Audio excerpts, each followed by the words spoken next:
todo está en paz, en armonía, todo es orden. Llegó la poesía. Ajá. ¿Verdad, César? Todo es poesía. Olé el aroma a poesía que hay en el aire. Todo es poesía, todo, el aire, el aroma, las sensaciones que tengo yo en este momento. ¿Aún no has tomado el licorcito? No, todavía no. ¿Por qué, César? ¿Por qué debo Te haber...? veo poética. ¿Y cómo no voy a estar poética teniendo a mi lado, a mi izquierda, la poesía misma, Eugenio Mandrini? Eugenio Mandrini. Qué placer, Eugenio, qué placer. Qué poeta, un poeta imprescindible en la poesía argentina contemporánea. Ya empezamos con los elogios desmesurados. Esto es un tanto sospechoso. Sin embargo, hay algo que es muy cierto, que es un hilo conductor, la poesía. Decía un uruguayo que se hizo llamar Lautremont cuando fue a Francia. Él dijo que la poesía debe ser hecha por todos. Y se quedó corto, porque la poesía es hecha por todos. Ahora vamos a explicar qué es la poesía. Es hecha por todos porque, por ejemplo, los lugares comunes donde la gente se manifiesta para que se entienda algo y que se transmitieron a través del tiempo y se siguen transmitiendo permanentemente, son actos poéticos, hechos poéticos, iluminaciones poéticas, relámpagos poéticos. Por ejemplo, cuando yo era niño, si en mi barrio moría alguien, le comentaban a mi abuela o a las abuelas: abuela, se murió don Juan, y la mujer decía: pasó a mejor vida. Eso es poético, eso es una maravilla, aparte de una crítica social extraordinaria, porque decir pasó a mejor vida significaba que la vivida no había sido buena. Claro, tal cual. Y le prometía la paz de los muertos, pero paz al fin. Y eso mismo, esos grandes momentos poéticos y extraordinarios, porque son repentinos, de gran repentismo, se manifestaban de pueblo en pueblo. Por ejemplo, en México me han contado que cuando muere alguien y le comentan a alguien: don Pedro, se murió don Juan. Y entonces Pedro dice: se nos adelantó.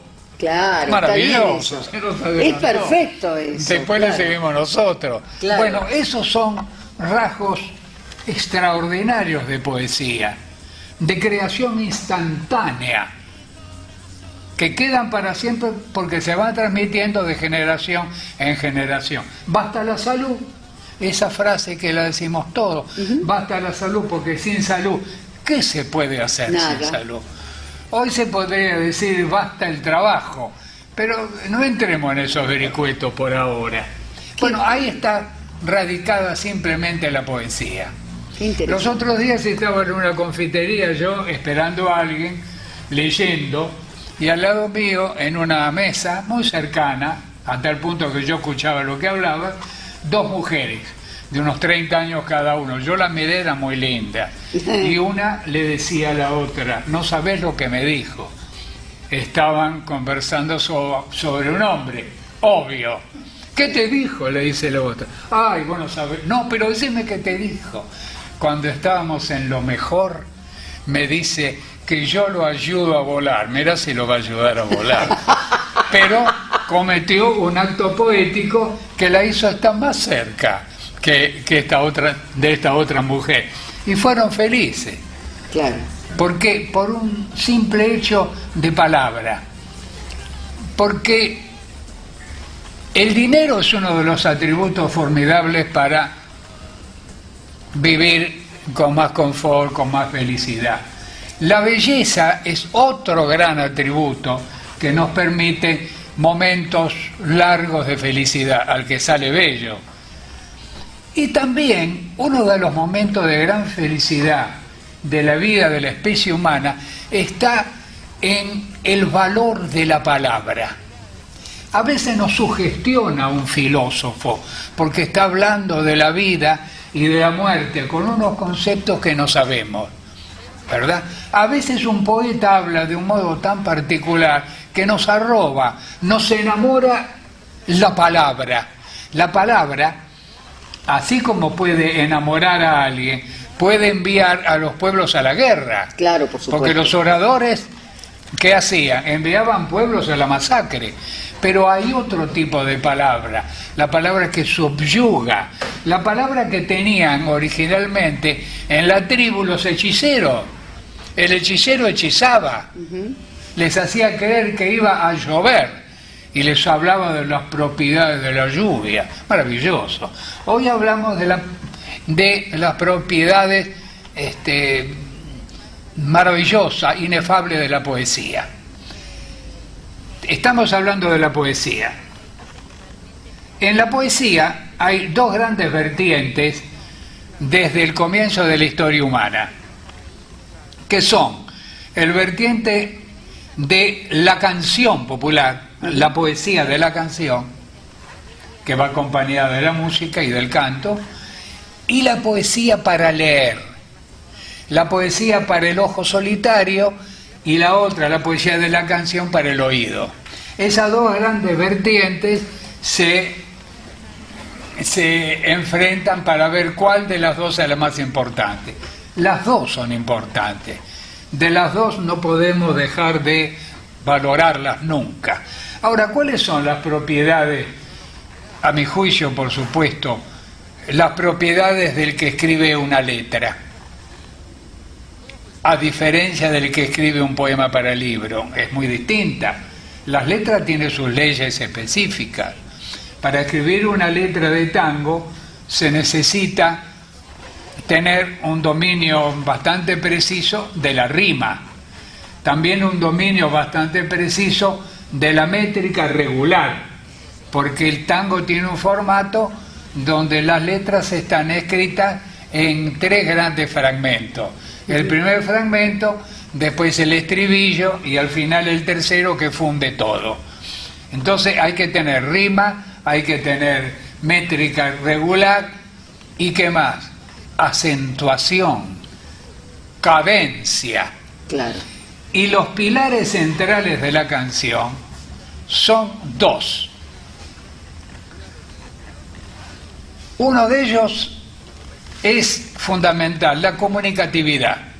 El letrista tiene que manifestarse con frases cortas, rápidas y en el lenguaje diario, en el lenguaje del momento histórico en el que el letrista vive, para recuperar todas las historias de cada uno. Es decir, el lenguaje liso, llano, rápido, concreto, entendible. ¿Por qué entendible?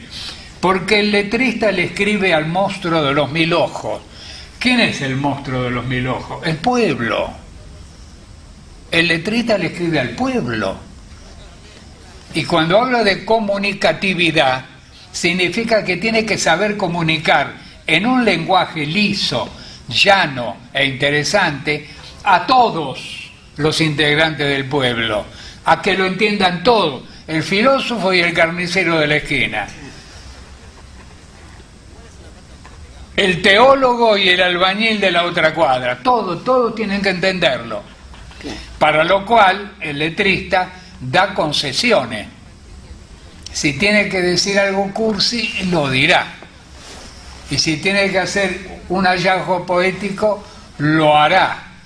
Y si tiene que nombrar un lugar común para salir del paso, lo hará.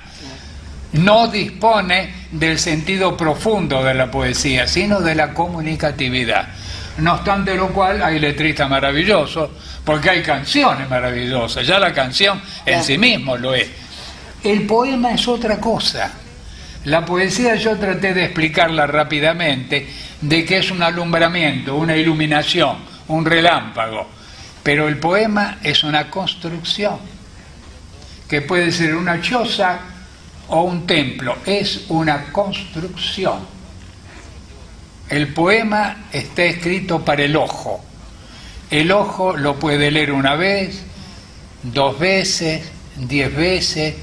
La canción no, la canción viene al oído y no hay nada más frágil e infiel que el oído.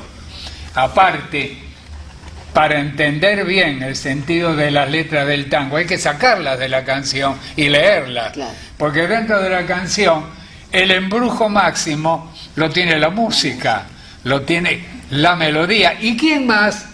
El intérprete. Entonces nos encontramos en una situación como esta, y termino esta parte. El tango es una gran maquinaria, una maquinaria fantástica que cuenta con 4 artes. Son muy pocos los géneros populares que cuenten con tantas artes como tiene el tango, 4. Salvo la ópera, que tiene todo, absolutamente todo. Pero el tango tiene 4 artes. ¿Cuáles son? La danza, la interpretación, es decir, el canto, la melodía, es decir, el músico, y la poesía, es decir, el poeta. Con esas 4 artes, el letrista tiene que hacer algo en lo posible memorable, que quede en lo posible como esos éxitos que alguna vez aparecen, que quede para siempre y que atraviese las generaciones en lo posible. Si lo toca Dios o el demonio, no importa quién lo toque, no importa quién le sople al oído las mejores palabras, el hecho es que quede en el pueblo para siempre. Bien. Te hago una pregunta, Eugenio. ¿Cuándo descubriste la poesía, esto que vos llamas poesía? ¿Cómo qué? ¿Cuándo la descubriste vos a la No, poesía? pero yo vengo de una familia. Mi familia estaba constituida por 5 miembros. Mi papá, mi mamá, mi hermana, yo y los libros. Hasta las vigas del pecho del conventillo donde yo vivía estaban los libros. Entonces yo ya nací con los libros. Claro, claro. Yo Pero tenía ¿cuándo te 4 pegó? ¿Cuándo te, digamos, vos recordás cómo fue ese impacto, ese Mi papá encuentro? él se despertaba a las 5 de la mañana, era albañil de obra. Se iba a las 5:30 de la mañana a trabajar. Lo primero que hacía, me despertaba a las 5 de la mañana, yo tenía 4 años y medio. Y me decía, Rubio, yo era rubio antes, ahora vino el tiempo y me dejó esta hierba amarillenta. Y me decía, a leer, y me dio a leer todo lo que había en mi casa. Y yo fui acostumbrándome a estar con los libros y a intentar, ya que lo hacían los otros, ¿por qué no puedo escribir también yo? Con un papel y un lápiz. Claro. Y bueno, yo entré en el territorio de esa fatalidad. Y ya hoy, con premios, con trabajo, con pesadilla, porque escribir, como pintar, como componer música, es un oficio pesadillesco, porque lo tiene permanentemente en la cabeza uno. No puede dejarlo. Cortázar decía, por ejemplo, que el escritor no tiene familia. Claro, porque pone la familia en segundo plano. Claro. Él tiene acá, viejo, dice, el nene está enfermo, pero el tipo tiene una imagen que todavía no la sacó y le dice, llévalo al médico. Y él por ahí se queda escribiendo solo. Es así, es una fatalidad. Se rompió. Claro, es terrible, pero es así. Los poetas los poetas pobres norteamericanos, no los pobres poetas, los poetas pobres, los que no tienen ni una moneda para alquilar una oficina y estar libre para escribir, tienen que someterse a la casa en donde viven, buscar un lugarcito y ahí hacer su templo. Pero ponen un cartel en la puerta, escrito en alemán, verboten, que significa prohibido, para que no entre nadie. Claro. Pero igual entra. Sí, sí, si hay seguro. una ladera ahí, entra Seguro. cada rato. Bueno, vamos a dejar un ratito, vamos a una pausa y cuando volvamos te vamos a hacer algunas preguntas sobre tu vida. Por supuesto. Muy bien.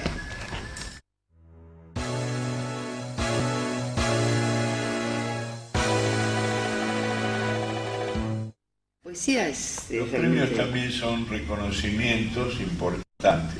Sí. Eugenio Mandrini recibió este año el Premio Municipal de Poesía de la Ciudad de Buenos Aires por el mejor libro de poemas que se editó durante los años 2008 y 2009, Conejos en la nieve.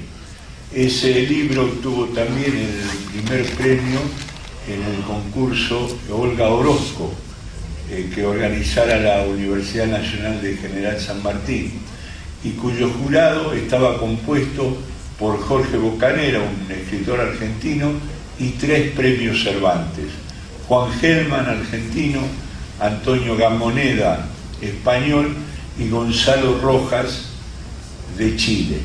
Estos 3 premios Cervantes, y en especial Gonzalo Rojas, en el prólogo destaca la originalidad y la sorpresa grata y que lo llenó de alegría que tuvo al conocer los poemas de Eugenio Mandrini, que nos estaba hablando de la poesía, de las letras de tango, y tema al que se refirió en su último libro, Con voz de perro lunar.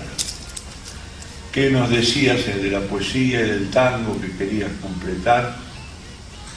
Sí, me quedó en el tintero, siempre queda algo, siempre queda tintero.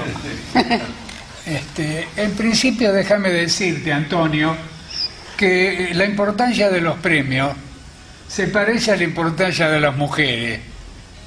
Cada mujer es un premio, por supuesto, pero algunas vienen para quedarse para siempre con uno.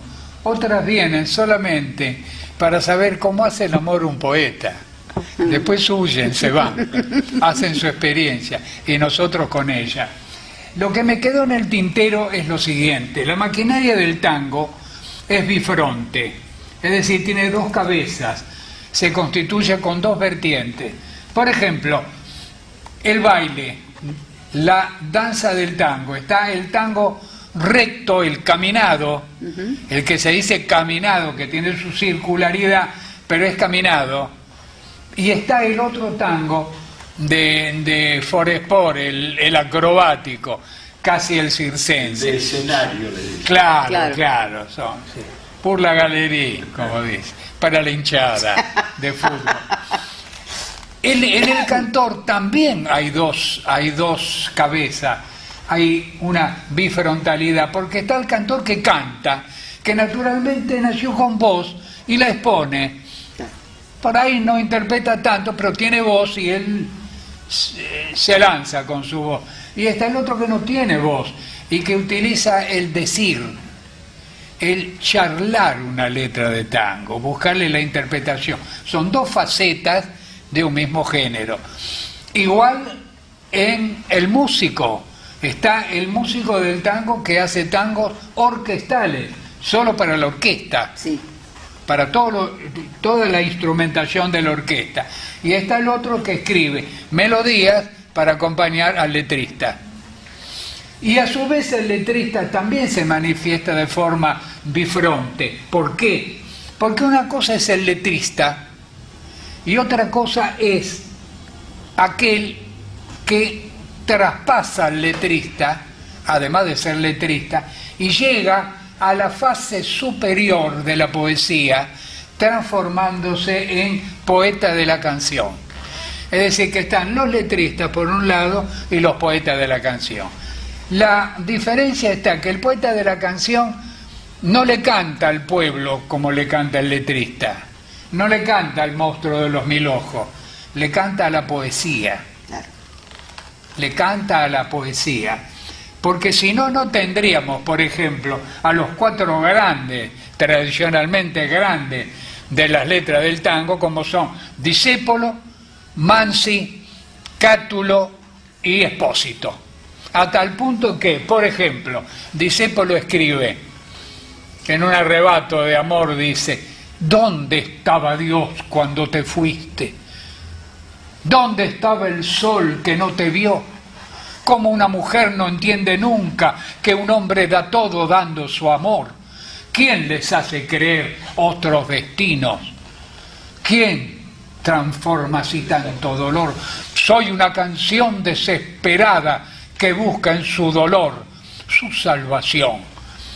A su vez, Mansi toma la poesía por el otro lado y en Malena, por ejemplo, yéndose de la descripción que hace de Malena, escribe esta maravilla: tus tangos son criaturas abandonadas que cruzan sobre el fango del callejón cuando todas las puertas están cerradas y ladran los fantasmas de la canción. Y a su vez Cátulo Castillo, en un impronto, en un rapto de poesía total, escribe: cerrame el ventanal que arrastra el sol su lento caracol de sueño. ¿No ves que vengo de un país que está de olvido, siempre gris, tras el alcohol? Y simultáneamente Homero Expósito, en Maquillaje, escribe: sabrás cómo te amé un día al despertar, sin fe ni maquillaje, ya lista para el viaje que desciende hasta el color final. Maravilloso. Qué maravilla. Maravilloso. Qué maravilla, Dios. Bueno, esa es la ampliación de la comunicación al pueblo. Es la llegada a la poesía depurada, compleja, con ciertas oscuridades. Es decir, que a diferencia del letrista que le canta al monstruo de los mil ojos, que es el pueblo, el poeta de la canción le canta a aquellos que se interesan por la poesía, a los que leen poesía, no cualquiera, a los que leen. Ese es el legado superior de los poetas de la canción, que están dentro de la canción del tango, porque conviven con los letristas. Al fin y al cabo, el 95% de las letras del tango están escritas por letristas. Es verdad. Es Y apenas una mínima porción, porque es así, ¿eh? La historia del arte es así, nos guste o no, los mejores son los pocos. Es verdad. Pero también hay muchos letristas que alguna metáfora... Como no, alguna por línea supuesto, genial pero que claro, les muy oportuno lo que decís. Por eso mismo me acuerdo cuando José María Contursi, un excelente letrista, escribe eso de más frágil que el cristal. ¿Por qué le puso frágil? Claro, porque el cristal es frágil. Sí. No podía ponerle vidrio, porque a vos se te cae un vaso de vidrio al piso y te quedan 3, 4 pedazos grandes y 50 pedazos chiquitos, pero a vos se te cae un cristal y es una montañita de arroz. Sí, sí. ¿Por qué? Porque es frágil. Entonces ahí está la observación del letrista. Más frágil que no, más que el vidrio. ¿Qué es más frágil que el cristal? Y hace una hermosa metáfora. Ah, no, por supuesto. También, un hallazgo y un cigarrillo no se le niega a nadie. Y una pregunta. Aquellos zapatos que vos los citaste. Aburridos. Aburridos, como están aburridos. Qué bien eso, qué precioso, ¿eh? Aburridos porque estaban gastados, marrones. El marrón es un color Aburrido. que si no se lo combina, bueno, son falsas costumbres culturales, ¿eh? Claro. Porque son costumbres culturales. Elegimos, yo soy maniático del azul. Ni que fuera a ir al cielo cuando me esté. Y a lo mejor. Es ridículo. No, voy al infierno de cabeza. Voy a quemarme rápido porque soy flaco. Tenés vocación de Pero santo como el Carlos de azul, la Púa. ¿no hay un azul Picasso? Sí. Entre las distintas escuelas pictóricas Sí. por las que pasó Picasso, hay un rosa Picasso y hay un azul Picasso, que es un azul distinto a todos los azules. Es extraordinario eso, ¿no? El azul del cielo es hermoso, pero el del Picasso no es menos hermoso. No, claro. Y es un azul distinto. Es verdad eso. Y hay otros que utilizan el rojo, que es el símbolo de la pasión. Porque cada palabra, compañeros míos, es un símbolo. Así como la rosa es el símbolo de la belleza, el fuego es el símbolo de la pasión, el cielo es el símbolo de lo inalcanzable, de la inmensidad. Y casi todas las palabras simbolizan, ¿qué cosa? Algo más de lo que dicen. Porque el hombre en su búsqueda para ser cada vez más perfeccionista no le alcanza, por ejemplo, decir árbol. Ya sabemos lo que es el árbol. Un tronco con sus raíces en la tierra y su copa. Y su copa de rama. Copa ya es una metáfora. Claro, por supuesto. ¿No? El árbol también, para no quedarse en el árbol solamente, el árbol también es la casa de los pájaros. Es decir, que el árbol ya es dos cosas, no es solo el árbol. Cuando viene la metáfora, los acostumbrados a la poesía entendemos y nos engrandecemos porque duplicamos el lenguaje. Claro, Duplicamos el lenguaje real. Introducimos una realidad que no estaba consagrada en el lenguaje real. El árbol es el árbol, viejo, basta. No, pero ahora también es la casa de los pájaros. Gracias a un poeta. ¿Qué metáfora hago para nombrar a la mesa? ¿Cómo es eso? A la mesa, ¿Qué metáfora se puede utilizar? Bueno, claro. Hay que pensar. Vos me lo estás dando vuelta porque lo sabés. Ah. Es cierto. Claro, hay una metáfora Acá hay trampa. muy linda. La metáfora surge. ¿Cómo surge la metáfora? Yo voy escribiendo un poema, por ejemplo, ¿no? En un lenguaje determinado. Que puede ser bello, que puede ser psicológico, que puede ser dramático, bueno, en un tono determinado. Y me aparece la palabra mesa. Y me rompe ese lenguaje. Claro. Ahí es vulgar la palabra mesa. Entonces yo la cambio, ¿verdad? Y la sustituyo con una metáfora. La metáfora es una sustitución. Entonces digo, territorio del pan. Entonces el que le dice, ¿pero qué es esto? ¿Cómo tiene que averiguar qué es el territorio del pan? Una vez yo estaba en una... Tenemos que ir a una pausa, perdón, en la próxima seguimos, tenemos que ir a una pausa. Perfecto. Nos dejamos pensando en la metáfora. Oh, maravilloso. Territorio del pan, qué lindo.